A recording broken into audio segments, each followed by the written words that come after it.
Hey, welcome on in, guys. Tobin here with you. Thank you for checking out the channel. If you guys could subscribe, that'd be great. Appreciate you stopping by. Also, subscribe to the WQAM YouTube page.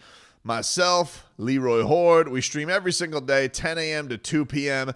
And you got all the people out there also on WQAM, all my friends. Joe Rose, you now can catch him every single morning, 6 a.m. to 10 a.m. Big Dog coming on before us, so you guys can check that out.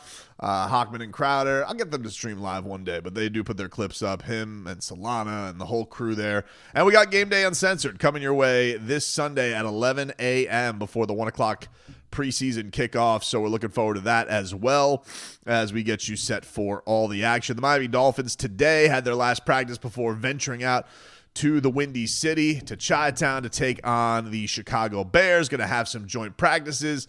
Got some injury news today in the forefront of Mike McDaniel, who I believe will address the media on Friday.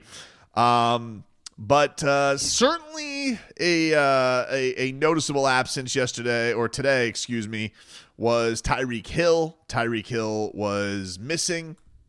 He had an injury apparently, which never great when you hear that, you know, your number one player with an undisclosed injury, even though he dropped down to, what did he drop down to, 47, number 1 to 47, a big drop off.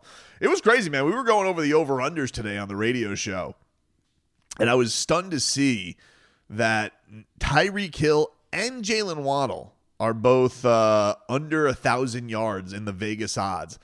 And I can only deduce that that is a bet against Tua's health, not a bet that they think both those receivers have fallen off like that.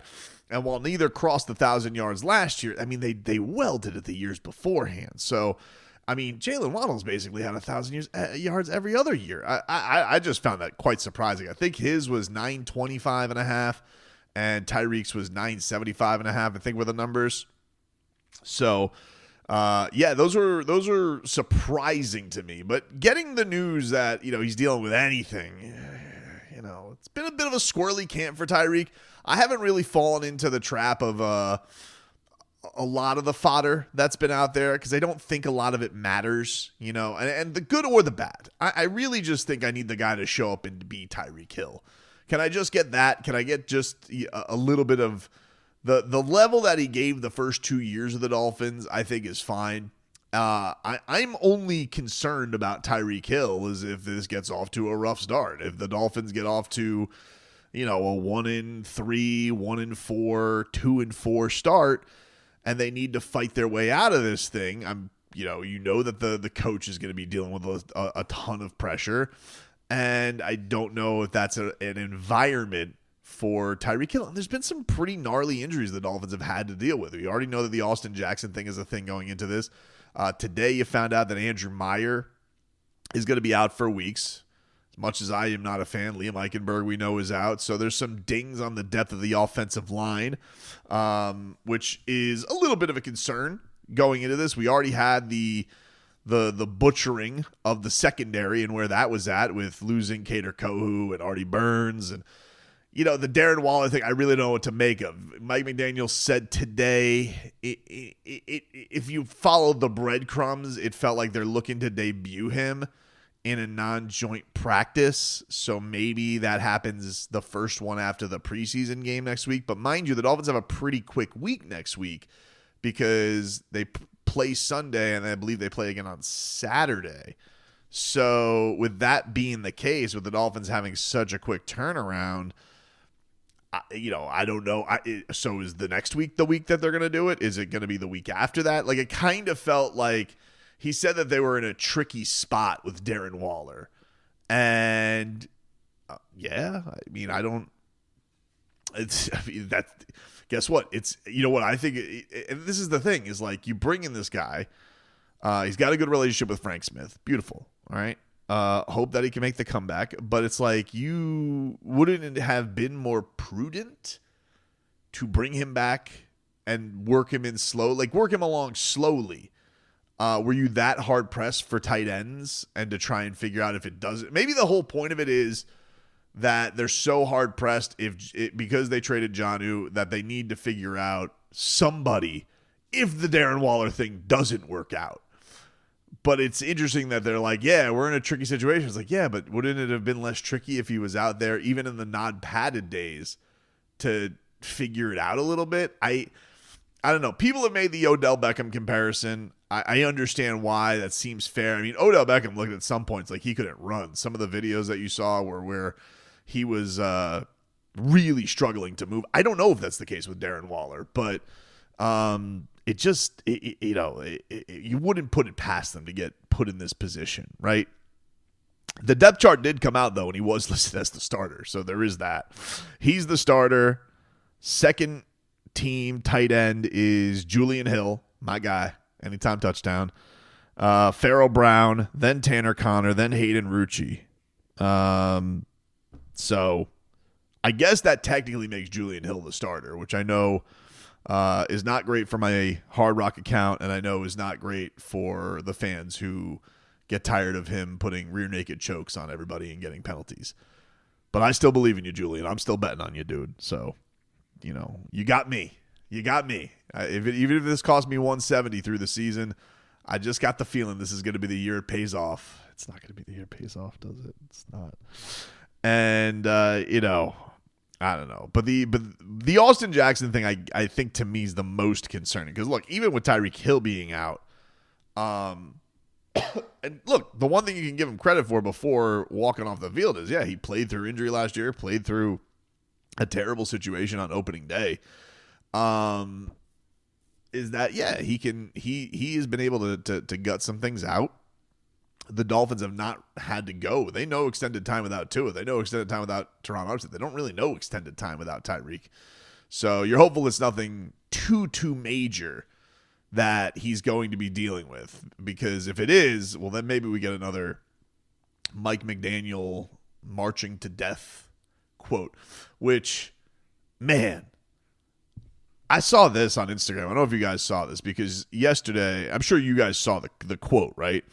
Where he's saying he was talking to the reporters and he was saying it was a great morning. We all saw the clip. And they're like, why? And he says, because we're another day closer to death.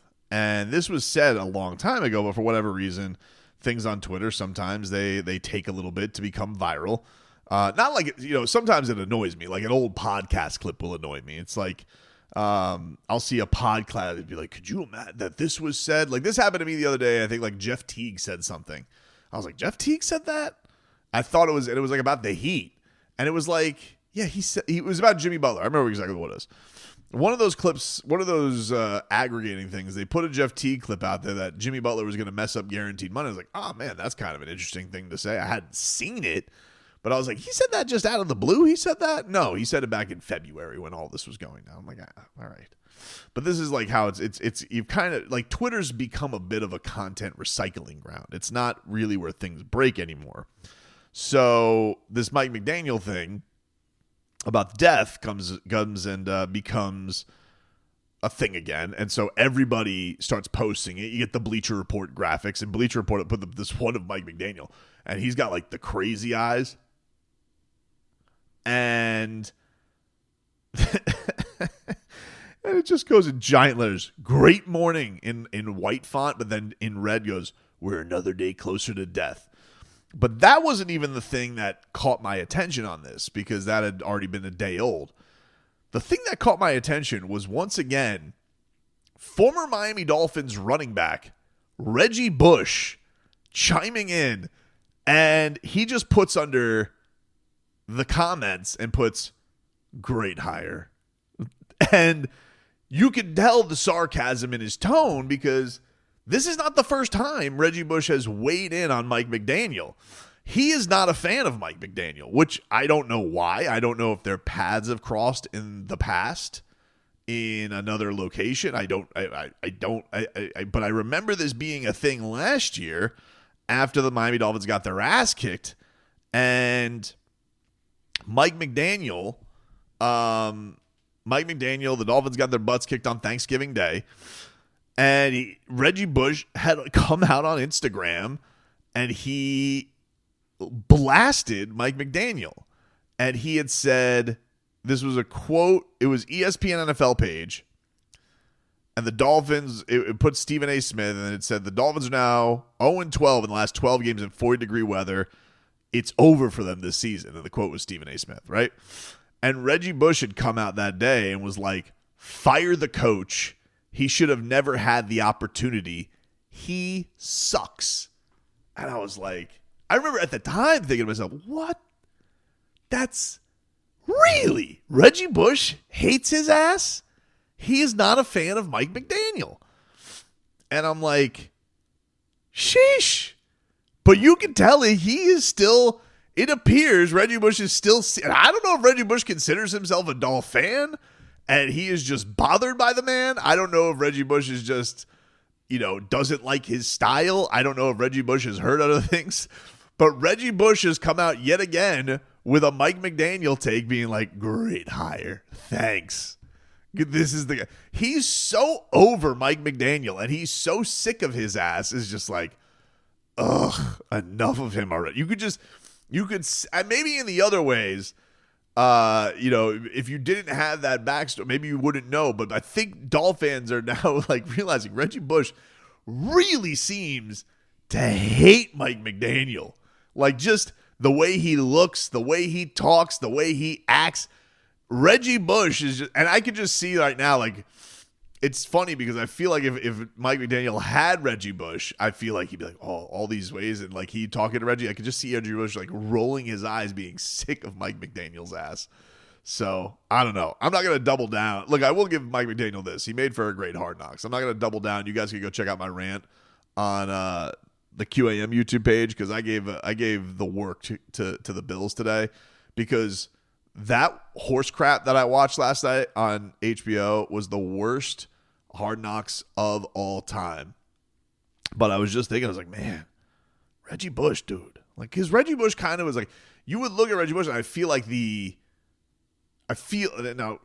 Bush is incredible, maybe the greatest. I'm sorry, not maybe the greatest. One of the most electric, got a little excited. One of the most electric college football players you've ever seen. All right, not one of the best, but one of the most electric, right? Won the Heisman, had it stolen from him. Then when he went to the Saints, everybody was like, excited to see what he would do. It never kind of like hit that full fruition. And then he comes to the Dolphins and like he wanted to be a running back and had some of his most successful statistical seasons. I feel like I look at him like I feel like Mike McDaniel would dig coaching a Reggie Bush, and I find it hilarious that Reggie Bush just seems to be disgusted by the look of him. He's just like, ugh, Mike McDaniel, tired of his ass. But I don't know why. There has to be something here. Has to be. That is burned inside Reggie Bush because he says he never should have been hired. Never should have had the opportunity. He sucks. Said that last year, and now he's just still like, just can't believe it. Great hire. Cannot wait for this guy not to be the coach of the Dolphins. Wild.